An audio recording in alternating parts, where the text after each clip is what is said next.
Welcome back guys. कैसे हैं आप सब? I hope you are doing well and आप लोगों की पढ़ाई भी अच्छी चल रही होगी। पढ़ाई से ज़्यादा हमें क्या करना है, हमें सीखना है। वी हैव टू लर्न, हमें लर्न करना है। आप लोग अच्छे से सीख रहे होगे, है ना। आज हम लोग पढ़ने वाले हैं आर्टिकल के बारे में, और all this sessions are to end your grammatical confusions. आज आर्टिकल जो कि हमारा चैप्टर 5 होगा, इसका पार्ट 1 है, ठीक है। तो सबसे पहला हम लोगों ने चैप्टर 3 में क्या देखा था? हम लोगों ने चैप्टर 3 में देखा था पार्ट्स ऑफ स्पीच, है ना, पार्ट्स एंड पुर्जाज ऑफ स्पीच। तो हम लोगों ने कौन कौन से पार्ट एंड पुर्जा पढ़े थे स्पीच के कौन कौन से पार्ट पुर्जे होते हैं? तो नाउन होते हैं, प्रोनाउन होते हैं, verb, adverb, adjective, preposition, conjunction, interjection, है ना। हम लोगों ने इनके ब्रीफ इंट्रोडक्शन भी देखे थे। लेकिन ये जो आपके पार्ट्स ऑफ स्पीच हैं, कितने पार्ट्स ऑफ स्पीच हैं? 1 2 3 4 5 6 7 8, यानी कि ये जो 8 पार्ट्स ऑफ स्पीच हैं, इनमें तो कहीं आर्टिकल मिला नहीं हमें, है ना। अगर आर्टिकल हमें मिला नहीं तो भाई आर्टिकल गया कहाँ? Where is article? चलो फिर हम लोगों ने उसके बारे में देखा था कि आर्टिकल होता क्या है। Article isn't one of the 8 part of the speech. वो तो हम लोगों ने देख ही लिया कि वो तो 8 पार्ट में था ही नहीं कहीं, है ना। Then article functions as both adjective and adverb. देखो आर्टिकल जो होते हैं ना, ये बोथ एडजेक्टिव एंड एडवर्ब के तरह से यूज होते हैं, depending upon the sense, depending upon the essence in which it is used, है ना। किस सेंस में, किस एसेंस में यूज हो रहे हैं, उस पर डिपेंड करता है। कैसे? यहाँ लिखा हुआ है, this is the house in which I use to live, a beggar has stolen your shirt. अब देखो ये बेगर, बेगर के पहले अ लगा हुआ है ना। A beggar has stolen your shirt, this is the house in which I use to live. ये जो हाउस है ये नाउन है, ये बेगर है ये नाउन है, और इसके बारे में हमें कुछ ये बता रहा है द, है ना।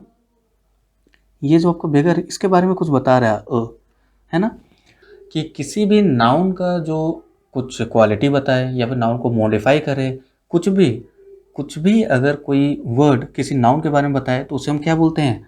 उसे हम बोलते हैं एडजेक्टिव, बोलते हैं ना। किसी भी नाउन के बारे में अगर हमें कोई वर्ड से पता चले तो उसे हम एडजेक्टिव बोलते हैं। तो आप यहाँ देखो तो यहाँ द कहीं ना कहीं एक एडजेक्टिव के जैसा काम कर रहा है, अ एडजेक्टिव के जैसा काम कर रहा है। कैसे? देखो यहाँ पे, this is the house in which I use to live. ये वही घर है जहाँ मैं रहा करता था, है ना। कुछ ना कुछ तो बताया ना उस घर के बारे में, ठीक है। A beggar has stolen your shirt, a beggar has stolen your shirt. अब देखो कोई भिखारी, भिखारी के बारे में हमें कोई नॉलेज नहीं है, एटलीस्ट इतना तो पता चला है, समथिंग कुछ तो हमें पता चल रहा है ना भिखारी के बारे में। हमें क्या पता चल रहा है कि हमें कुछ पता नहीं है ना। तो जब भी हमें किसी नाउन के बारे में कोई कुछ बताता है उसे हम क्या बोलते हैं? एडजेक्टिव बोलते हैं, है ना। तो देखो आर्टिकल एज एन एडजेक्टिव काम कर गया, है ना। आर्टिकल एज एन एडवर्ब भी काम करता है, उसे हम आगे देख लेंगे, पहले इसे और अच्छे से समझ लो। देखो article are considered as a type of determiners. क्यों? इससे डिटरमाइन हो रहा था। देखो यहाँ पर हाउस डिटरमाइन हो रहा था ना, कि मैं वही हाउस में रहता था। डिटरमाइन हुआ कि नहीं हुआ? एकदम हो गया कि मैं उसी घर पे रहता था। तो ये क्या है? द एक डिटर्मिनर है ना। उसी तरह से अ beggar has stolen your shirt, इससे क्या पता चला कि कोई भिखारी तुम्हारे शर्ट को चुरा ले गया। इससे भी कुछ डिटरमाइन हुआ। क्या डिटरमाइन हुआ? कि कोई भिखारी तुम्हारे शर्ट उठा करके ले गया। हमें उस भिखारी के बारे में कोई इन्फॉर्मेशन नहीं है ना। तो देखो articles are considered as determiners. तो हम लोगों ने देख लिया कि आर्टिकल एज ए डिटर्मिनर्स भी काम करते हैं। Articles are determiners and determiners are adjective, therefore articles are also adjective. Clear? Determiners और कौन कौन से होते हैं डिटर्मिनर्स? देखो ए एंड द, ठीक है, this that these, few, many, several, each, any. इससे हमें कुछ ना कुछ डिटरमाइन होता है, नाउन के बारे में कुछ ना कुछ डिटरमाइन हो रहा है, इसलिए ये क्या है? ये डिटर्मिनर्स है, ठीक है। चलो आगे देखते हैं। तो article as adjective, articles and other determiners are sometimes classified as adjectives because they describe the noun they that they precedes, है ना। हम लोगों ने देखा था ना कि नाउन के पहले वो आकर के, ये नाउन है जैसे डक, उसके पहले ये आकर के इसके बारे में कुछ ना कुछ डिटरमाइन कर रहा है ना। उसी तरह से यहाँ देखो डक के पहले अ आकर के इसको डिटरमाइन कर रहा है ना। तो articles and other determiners are sometimes classified as adjective, है ना, because they describes the noun they precedes. देखो नाउन के पहले ये आकर के, उसके नाउन के पहले प्रीसीड करके ये उसके बारे में कुछ बता रहा है कि हमें उस डक के बारे में कुछ पता है या नहीं है ना। इस एग्जाम्पल में देखो क्या लिखा, when you say the duck you are describing the noun duck as referring to a specific duck. The duck मतलब कोई स्पेसिफिक डक, हाँ मैं उसी डक के बारे में बात कर रहा हूँ जिसे मैं देख रहा हूँ, जिसे मैं पॉइंट आउट कर रहा हूँ, है ना, या फिर मुझे उसके बारे में कुछ पता है। लेकिन अगर आप अ डक बोलते हो तो इसका मतलब क्या होता है? Which could mean any one duck anywhere in the world, है ना, किसी भी डक, मतलब आपने बोल दिया अ डक, मतलब हुआ कि वो डक के बारे में आपको कुछ इन्फॉर्मेशन नहीं है। वो डक हो सकता है कि आपका यहाँ हो या फिर हो सकता है पेरिस में हो, ठीक है। तो article as adverb, article adjective हम लोगों ने देखा। अब एडवर्ब कैसे होगा? The comes directly before the word that is not a noun, है ना। ऐसा नहीं है कि द सिर्फ नाउन के पहले आता है, किसी भी वर्ड के पहले आ सकता है। जैसे देखो यहाँ पर द बेस्ट, द मोस्ट, है ना। ये जो आपका द, ये जो बेस्ट है या फिर मोस्ट है, ये तो नाउन नहीं है, लेकिन इसके पहले आया और हम लोग यूज़ भी करते हैं। This is the best book I have seen, this is the best book for English grammar and all that. हम लोग जनरली ऐसे यूज़ करते हैं ना। तो देखो, जब आर्टिकल नाउन के पहले नहीं आकर के किसी और वर्ड के पहले आ जाता है तो वो कैसे काम करता है? वो एक एडवर्ब के जैसे काम करता है। क्लियर? कि अगर नाउन के पहले अगर आपका ए, एन, द, जो कि क्या है? आर्टिकल है, ठीक है। अगर ये आता है तो ये कैसा हो जाता है? ये एडजेक्टिव का जैसे काम करता है, ठीक है।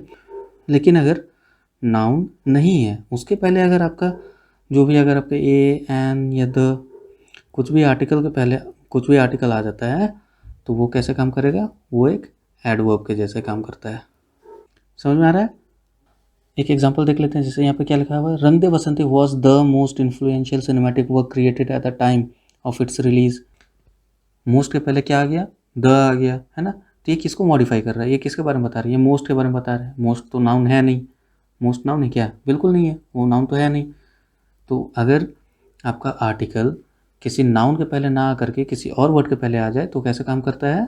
वो एडवर्ब के जैसे काम करता है, ठीक है।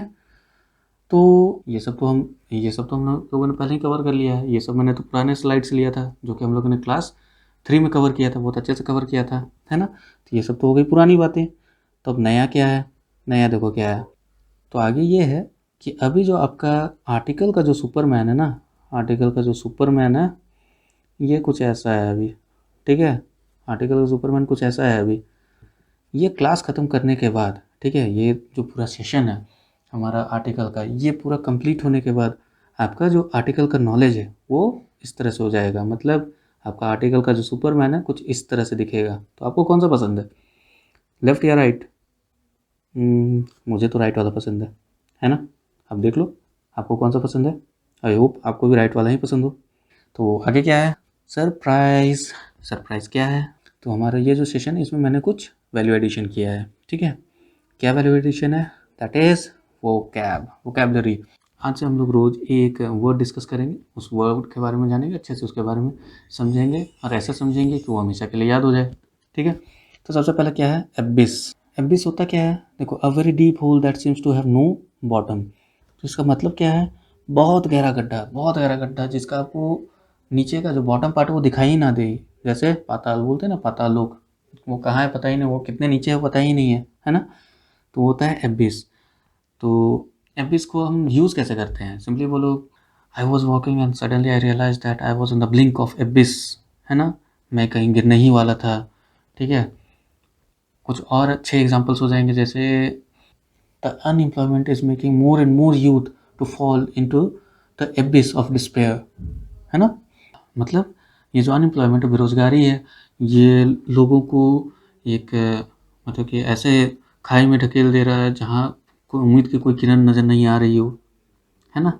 तो इसका सिनोनिम्स क्या हो जाएंगे? सिनोनिम्स हो जाएंगे चाज्म, फीजर, जॉर्ज, रवीन, ठीक है। अब इस होता क्या है? एक बहुत ही गहरा गड्ढा जिसका कोई बॉटम ही नहीं है, ठीक है। और उसका जो सिनोनिम्स क्या हो गया? चाज्म, फीजर, जॉर्ज, रवीन, ठीक है। एंटोनिम क्या हो जाएगा? वो देखने का ही नहीं रे बाबा। क्यों? अगर आप देखोगे ज़्यादा वर्ड्स कंफ्यूज हो जाओगे, ठीक है। तो let's get something instead of getting nothing, है ना। आई थिंक आप लोगों को ये जो नया इनिशिएटिव है वोकैबुलरी का अच्छा लगा होगा। तो लाइक, कमेंट, शेयर, सब्सक्राइब सब कर दीजिएगा। Save water, save tree, save earth, avoid single use of plastic and thanks for watching. जय हिंद, जय भारत।